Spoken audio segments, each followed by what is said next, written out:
Salam sehat bagi kita semua. Perkenalkan, saya Stefani Astrid Ayu. Saya adalah dosen tetap Prodi Manajemen Fakultas Ekonomi Universitas Katolik Dharma Cendika. Saya menjadi dosen di UKDC terhitung mulai tanggal 7 Agustus 2017. NIDN saya adalah 0709 0585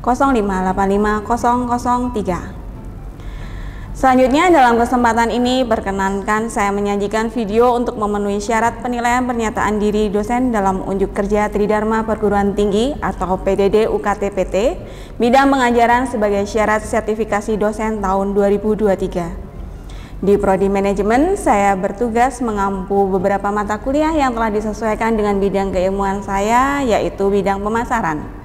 Salah satu di antara beberapa mata kuliah yang saya ampu adalah mata kuliah komunikasi pemasaran. Topik bahasan dalam video ini meliputi deskripsi mata kuliah, kemampuan yang diharapkan atau CPMK, materi pembelajaran, sistem pembelajaran atau mode perkuliahan, metode pembelajaran, interaksi antara dosen dan mahasiswa, sistem penilaian mata kuliah, dan terakhir adalah rekaman video pelaksanaan pembelajaran. Selanjutnya, saya akan menjelaskan tentang mata kuliah komunikasi pemasaran tersebut, mulai dari delivery, interaction, dan assessment atau DIA dalam satu semester. Poin 1, deskripsi mata kuliah. Mata kuliah komunikasi pemasaran diproyeksikan untuk ditempuh mahasiswa Prodi Manajemen pada semester 4. Mata kuliah ini berbobot sebanyak 3 SKS dan merupakan mata kuliah wajib yang diberikan pada semester genap. Sebelum mahasiswa memprogram mata kuliah ini, mahasiswa wajib lulus mata kuliah prasyarat, yaitu mata kuliah manajemen pemasaran. Nilai minimal lulus untuk mata kuliah ini adalah nilai C. Yang kedua, pencapaian pembelajaran atau CPMK. Mata kuliah ini berfokus mempelajari tentang pentingnya komunikasi, terutama dalam proses pemasaran bagi perusahaan atau pelaku bisnis. Diharapkan dengan mengikuti mata kuliah komunikasi pemasaran, mahasiswa mampu menjelaskan dan memperoleh gambaran tentang pentingnya komunikasi pemasaran dalam keberlangsungan hidup produk dan perusahaan. Selanjutnya, diharapkan mahasiswa peserta kelas mata kuliah ini dapat lebih memahami fungsi dan tujuan dari komunikasi pemasaran suatu produk. Hingga akhirnya mahasiswa mampu memutuskan saluran komunikasi pemasaran yang tepat dan sesuai bagi suatu bisnis atau pelaku usaha dan perusahaan. Melalui mata kuliah komunikasi pemasaran juga diharapkan mampu memberikan bekal bagi mahasiswa-mahasiswa yang berjiwa karakterpreneurship untuk lebih berani memulai dan mengembangkan bisnisnya. Semakin mantap dalam pengambilan keputusan yang dibutuhkan, terutama di bidang pemasaran. Poin ketiga, materi pembelajaran dalam mata kuliah ini adalah yang pertama pendahuluan, kedua dasar komunikasi, ketiga dasar pemasaran, 4 basis komunikasi pemasaran, 5 periklanan, 6 penjualan personal, 7 promosi penjualan, 8 hubungan masyarakat, 9 pemasaran langsung, dan yang terakhir adalah pemasaran via internet. Sistem pembelajaran yang dilakukan dosen pada mata kuliah komunikasi pemasaran adalah secara tatap muka dan secara daring sesuai dengan kebutuhan. Dalam proses pembelajaran di kelas, dosen menggunakan metode ceramah dan diskusi terarah. Hal ini bertujuan untuk menjelaskan topik bahasan disertai dengan contoh-contoh real dalam kehidupan sehari-hari kepada mahasiswa, supaya mahasiswa lebih memahami topik bahasan yang diberikan. Metode pembelajaran yang digunakan dalam mata kuliah komunikasi pemasaran dilakukan dengan cara tatap muka dan daring sesuai dengan kebutuhan, dan didukung dengan sistem manajemen pembelajaran atau LMS melalui media aplikasi Edlink. Aplikasi media Edlink ini terintegrasi dengan Siakat Cloud UKDC yang berfungsi untuk mengelola data-data semua aktivitas proses belajar mengajar.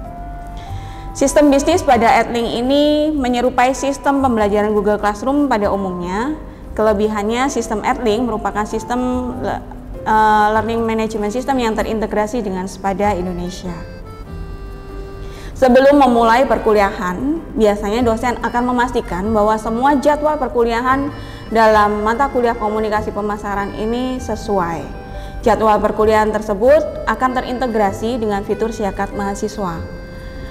Di kelas, dosen akan memulai perkuliahan dengan melakukan update status perkuliahan pada jadwal yang telah terdata di Syakat Cloud dan mengubah status selesai ketika proses perkuliahan telah selesai. Sebelum berakhirnya proses pembelajaran di kelas, mahasiswa peserta kelas perkuliahan komunikasi pemasaran akan melakukan presensi dengan menggunakan fitur scan QR yang tersedia di Syakat Cloud. Untuk distribusi materi, tugas, dan kuis kepada mahasiswa melalui aplikasi AdLink dan terintegrasi dengan Syakat Cloud juga. Mahasiswa peserta kelas dapat mengunduh materi yang diberikan oleh dosen melalui aplikasi AdLink tersebut untuk dipelajari dan dipahami lebih jauh. Mahasiswa mengumpulkan tugas, kuis melalui aplikasi AdLink dan selanjutnya akan dinilai oleh dosen. Dan nilai akhir dari perkuliahan sebagai hasil evaluasi mahasiswa diinput dosen pada Syakat Cloud dan akan langsung masuk ke fitur mahasiswa peserta kelas masing-masing. Poin ke-6, interaksi antara dosen dan mahasiswa. Proses pembelajaran diawali dengan ceramah atau presentasi materi dari dosen untuk menyampaikan topik bahasan pembelajaran kepada mahasiswa.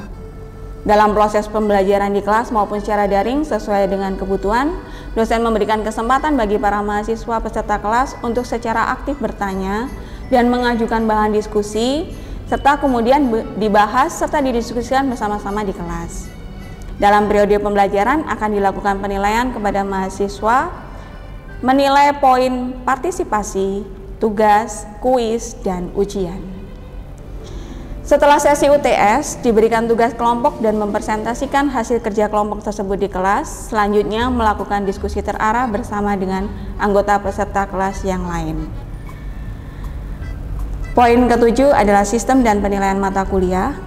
Penilaian mata kuliah pada mata kuliah komunikasi pemasaran dilakukan berdasarkan komponen penilaian sesuai dengan ketentuan dari Prodi. Nilai akhir diperhitungkan dari hasil penjumlahan total nilai akhir UTS sebesar 40% dan total nilai akhir UAS sebesar 60%. Penilaian dilakukan selama periode UTS dan UAS dengan memperhatikan komponen penilaian yang meliputi partisipasi 10%, tugas 20%, kuis 20%, dan ujian sebesar 50%.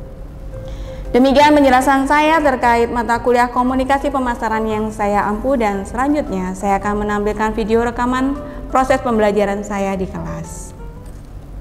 Selamat pagi semuanya. Ya, hari ini kita sebelum mulai perkuliahan bisa dibuka dengan doa terlebih dahulu ya. Salah satu bisa pimpin doa? Oke, silakan. Baik, sebelum kita mulai pembelajaran pada pagi hari ini, marilah kita berdoa.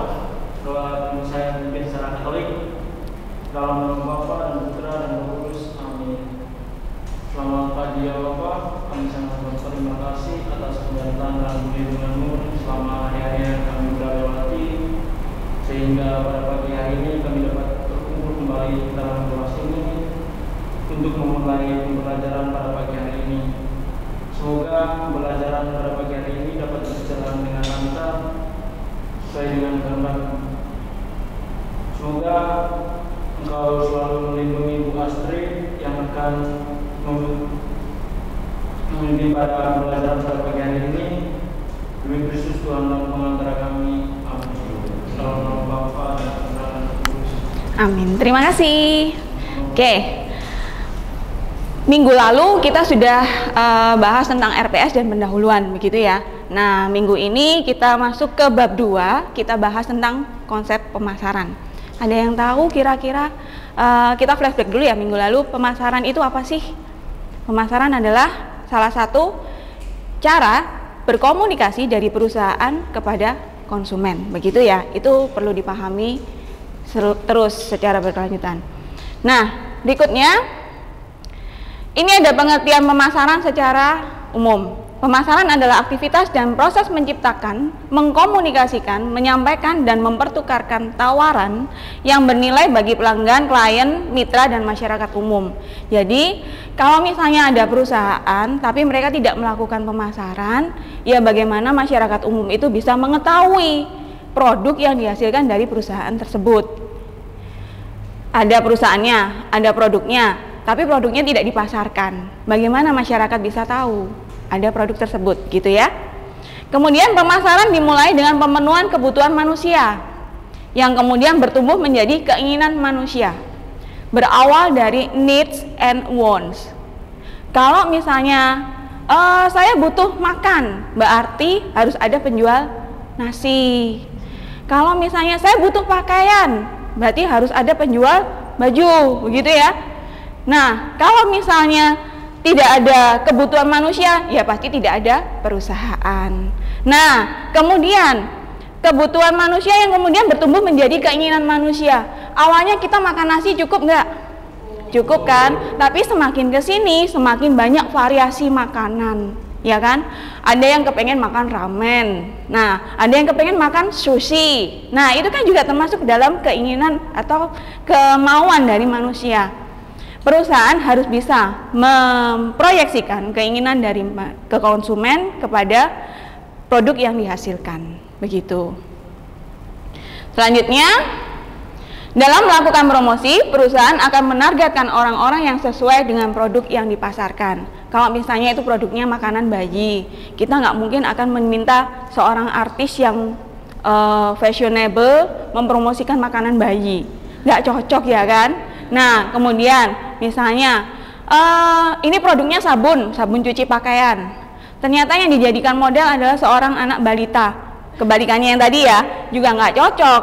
Nah, makanya dalam melakukan promosi, perusahaan akan menargetkan orang-orang yang sesuai dengan produk yang dipasarkan. Biasanya juga melibatkan selebriti, contohnya yang di Instagram, ya kan? Instagram yang artis-artis yang Korea-Korea begitu digunakan sebagai model atau brand ambassador sebuah produk. Itu salah satu cara perusahaan untuk melakukan promosi. Kemudian, selain itu, dengan adanya pemasaran juga sangat membantu para konsumen. Konsumen lebih mudah menemukan produk yang sesuai dengan apa yang mereka butuhkan. Ketika pemasaran sesuai dengan targetnya, perusahaan akan mendapatkan banyak pembeli dan keuntungan. Konsumennya juga diuntungkan dengan adanya pemasaran. Kalau misalnya perusahaannya tidak beriklan, kita nggak tahu perusahaannya jualan apa, menghasilkan produk apa. Kemudian kalau misalnya perusahaannya itu tidak melakukan promosi di televisi, ya mana kita tahu kalau misalnya Mayora itu ternyata produsen dari teh pucuk harum. Di sini kan sudah tahu ya, teh pucuk tahu ya. Nah, itu ternyata perusahaannya yang menghasilkan, yang memproduksi teh pucuk itu adalah Mayora. Sariwangi itu kan teh celup. Iya, teh celup. Siapa yang memproduksi? Ya tukang teh, nggak mungkin juga. Petani teh tidak mungkin langsung memproduksi teh celup. Nah, siapa yang memproduksi? Ada yang tahu Sariwangi punya siapa? Sariwangi itu sekarang di bawah perusahaan Unilever ya. Jadi Sariwangi itu diambil alih oleh Unilever, dan kita tahu Unilever perusahaan besar ya dalam consumer good. Nah, seperti itu. Jadi konsumen lebih mudah menemukan produk. Saya mau pakai samponya yang cewek-cewek pasti samponya banyak ya, variasinya kan banyak ya. Kalau cowok mungkin udah cocok yang itu, ya udah itu aja. Tapi kalau yang cewek pasti sangat bervariasi.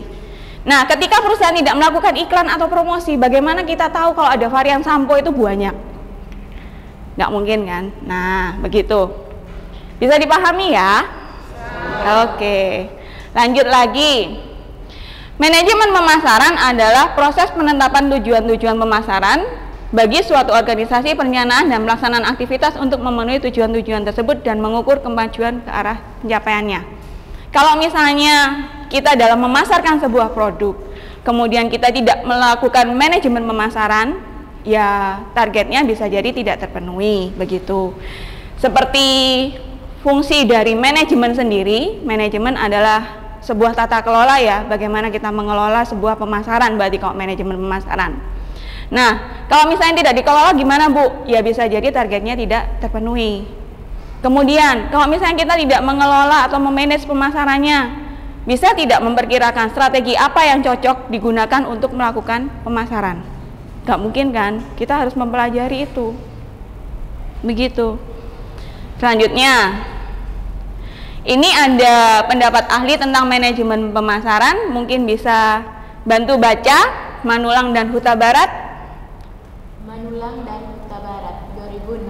Manajemen pemasaran adalah suatu proses dalam menganalisa, merencanakan, melaksanakan, dan mengontrol kegiatan dalam pemasaran yang mencakup ide-ide, barang dan jasa yang berdasar pertukaran dengan tujuan untuk menghasilkan kepuasan konsumen dan tanggung jawab produsen.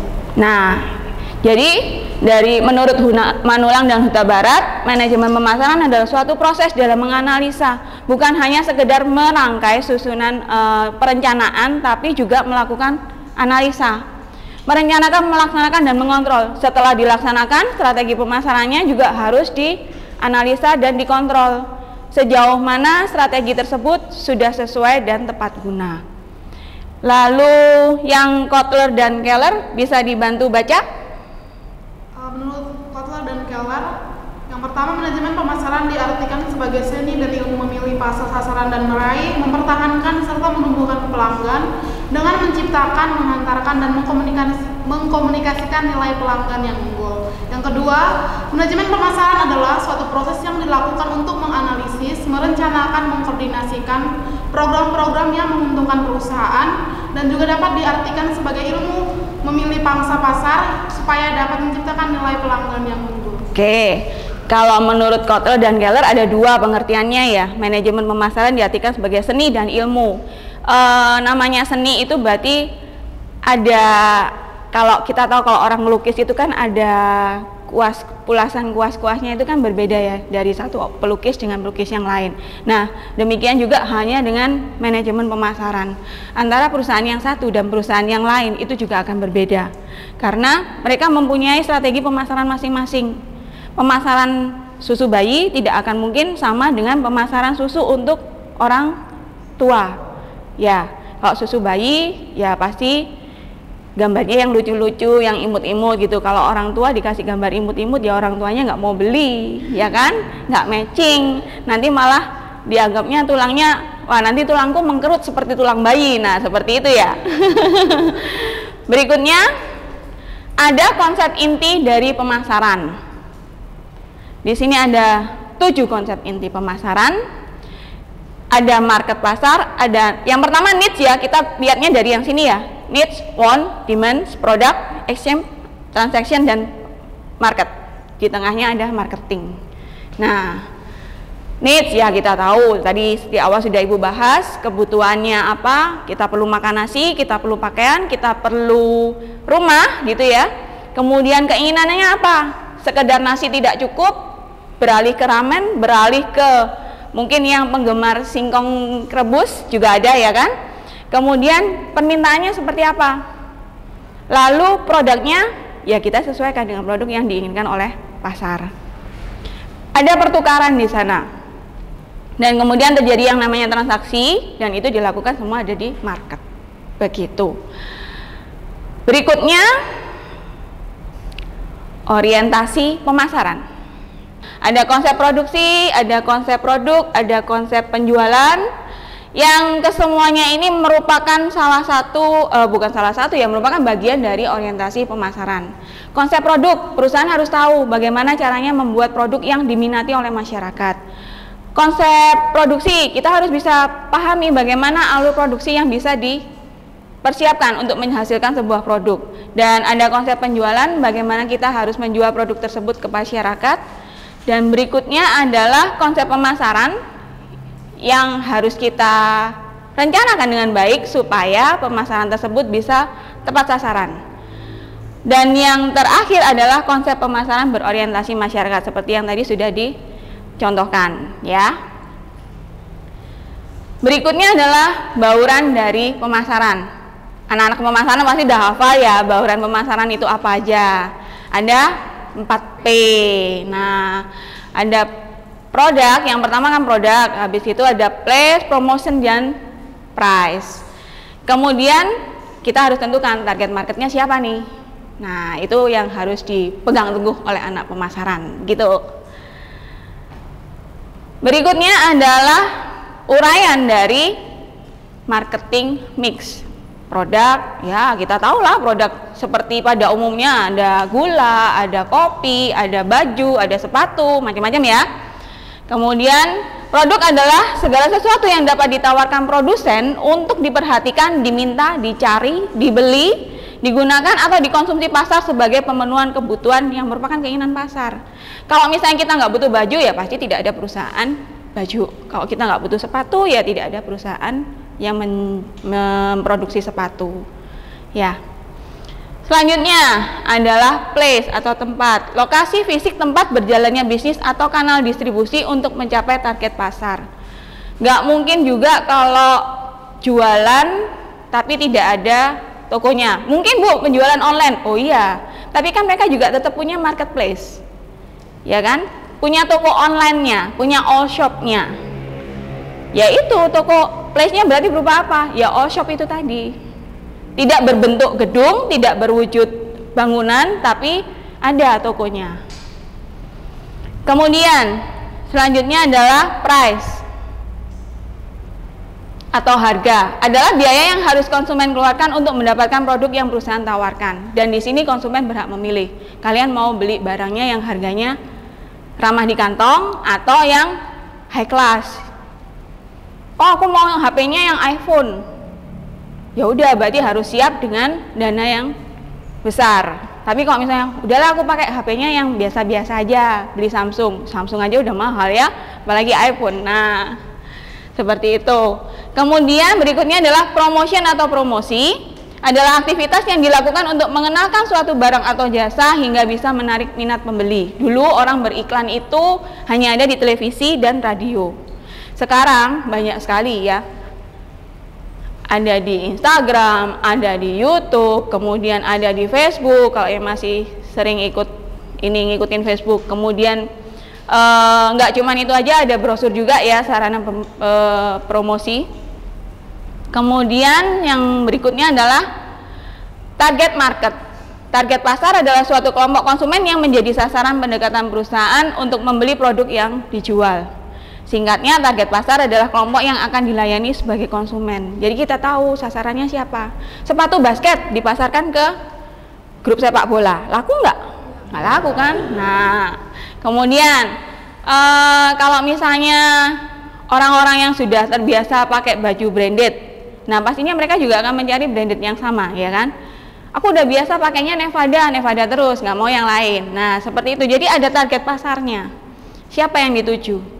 Makanan bayi, ya berarti pasang iklannya jam-jam 9, jam-jamnya ibu-ibu rumah tangga itu udah mulai santai-santai. Anak sekolah, ibu-ibunya udah santai, udah selesai masak, duduk lihat TV, mereka bisa melihat informasi makanan bayi tersebut.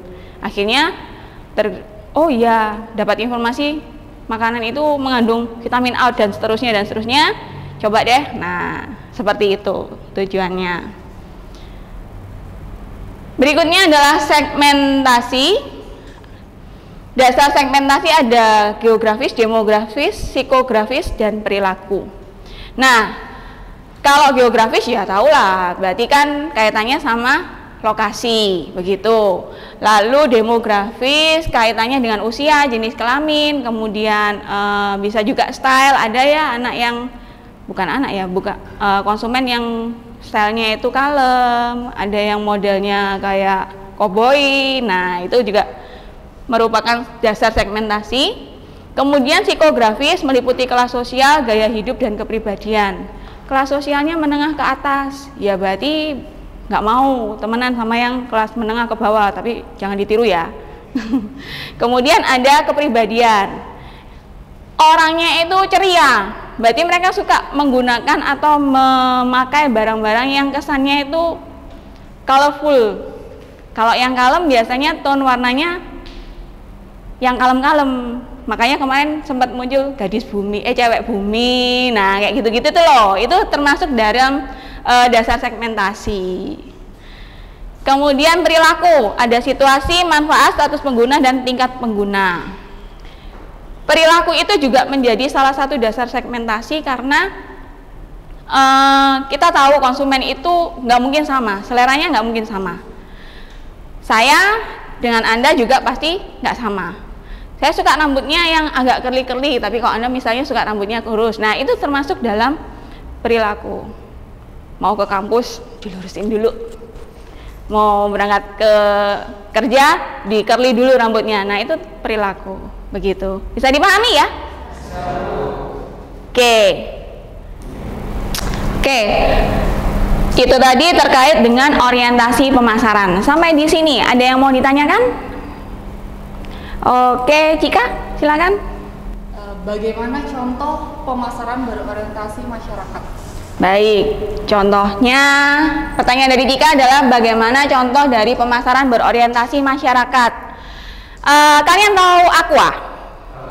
Nah, Aqua itu kan perusahaan air minum dalam kemasan yang terbesar di Indonesia ya. Siapa sih yang nggak kenal Aqua? Tapi mereka juga tetap melakukan yang namanya pemasaran berorientasi masyarakat. Bagaimana contohnya? Di pedalaman Kalimantan, kita tahu orang di daerah pedalaman Kalimantan itu ya istilahnya tidak seperti orang-orang yang berdomisili di Pulau Jawa. Mereka ya hidupnya natural, dekat dengan alam, begitu ya. Nah, Aqua berusaha mendekat pada masyarakat yang ada di Kalimantan dengan menjalankan program yang namanya CSR atau program yang bermanfaat bagi masyarakat dengan membangun instalasi saluran air bersih. Tidak membangun instalasi air minum Aqua ya, tapi membangunkan instalasi saluran air bersih. Karena bagaimanapun juga meskipun di daerah pedalaman, ya kan airnya sudah pasti bersih, tapi kan instalasinya itu yang belum ada. Sehingga Aqua memfasilitasi proses tersebut. Dari mata air, dari sumber air, disalurkan ke rumah-rumah penduduk. Nah itu semua barang-barang atau instalasinya itu ada labelnya Aqua, sehingga itu jadi salah satu pemasaran berorientasi masyarakat. Bisa dipahami? Oke, ada lagi kah? Baik, berikutnya ada 3 aspek fungsi pemasaran dan non pemasaran dalam pemahaman lingkungan internal, yaitu yang pertama aspek sumber daya organisasi, yang di dalamnya mencakup kekayaan, kemampuan, dan juga posisi pasar. Dalam perusahaan ada organisasi yang pasti di sana sudah terstruktur, mulai dari level manajemen atas sampai dengan yang level manajemen paling bawah. Kalau misalnya itu tidak dikelola dengan baik, ya yang menjadi penghambat perusahaan untuk berkembang. Berikutnya ada aspek manusia, adalah fondasi kekuatan perusahaan, namun bisa juga menjadi ancaman perusahaan jika tidak mampu dikelola dengan baik.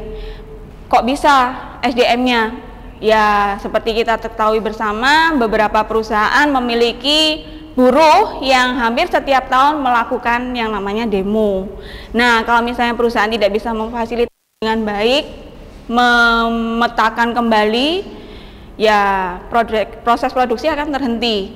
Yang demo 100 orang, karyawannya 200, sudah separuh terhenti kan proses produksinya. Nah akhirnya yang merugikan perusahaan juga, ya kan? Berikutnya ada aspek alat-alat dan teknologi yang di dalamnya mencakup sistem organisasi informasi dan berbagai teknik operasional. Sistem teknologi mampu memberikan kekuatan yang kuat untuk perusahaan, namun harus mengeluarkan biaya investasi yang tidak sedikit. Perusahaan pasti punya mesin, yang itu kalau dalam ilmu akuntansi ada dihitung penyusutan, ya kan? Nah, mesin pun juga ada masa berlakunya, nggak mungkin bisa stabil terus, hasil kerjanya bagus terus, nggak mungkin. Tapi mereka ya, tapi mesin tersebut juga ada usangnya, ada ausnya, yang berarti juga harus dikelola dengan baik supaya produksi yang dilakukan itu tetap bisa optimal. Begitu. Sampai di sini, ada yang mau ditanyakan lagi? Enggak? Jelas ya? Jelas? Baik. Itu tadi sudah sampai di slide terakhir kita. Kalau nggak ada yang ditanyakan, berarti perkuliahannya berakhir sampai di sini. Terima kasih yang sudah hadir mengikuti perkuliahan dari awal sampai dengan akhir. Sampai ketemu minggu depan ya. Terima kasih.